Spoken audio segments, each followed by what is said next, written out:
जीवन में भय किसने नहीं देखा।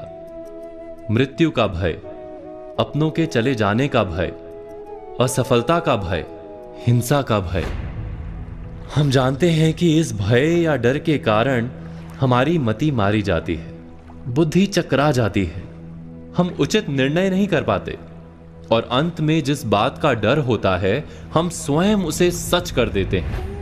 हम जीवन भर भय या डर से लड़ते रहते हैं, किंतु भय से छूटने का कोई उपाय नहीं मिलता।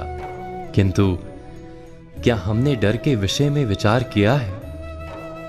डर वास्तव में क्या है? जिस बात का हमें डर होता है, क्या वास्तव में वही डर का कारण होता है, या डर हमारे मन का भाव मात्र है जिसका वास्तविकता के साथ कोई संबंध नहीं? डर सदा ही भविष्य से लगता है, भविष्य में कुछ अनुचित या अघटित ना हो जाए, जीवन का स्वरूप कहीं बिगड़ ना जाए, यही होता है ना डर। और भविष्य तो सदा ही अनजान रहता है, इसलिए हम कभी वास्तव में डर से छूट ही नहीं पाते, कभी निर्भय हो ही नहीं पाते। भय हमारे अज्ञान का परिणाम है, क्या ये सच नहीं? गहराई से विचार करने पर हम तुरंत ही जान पाएंगे कि हम जिस अघटित या अनुचित की चिंता में रहते हैं वैसा हमेशा तो होता ही नहीं।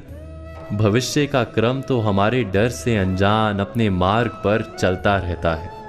भय के कारण भविष्य नहीं बदलता, केवल हमारा मन रोग से भर जाता है।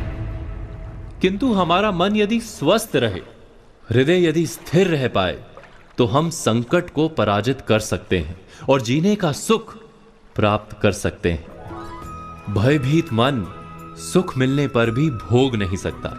जिस क्षण हमें ज्ञान हो जाता है कि भविष्य पर हमारा अंकुश नहीं किंतु अपने मन पर अवश्य अंकुश है, उसी क्षण हम भय को पराजित करके निर्भय बन सकते हैं। केवल इतना ही ज्ञान आवश्यक है कि भय किसी परिस्थिति का नाम नहीं, हमारी मनस्थिति का नाम है। मन की दृष्टि में परिवर्तन करने से हम निर्भय हो जाते हैं। तो आज की बातों पर विचार कीजिए और आने वाले कल की प्रतीक्षा कीजिए।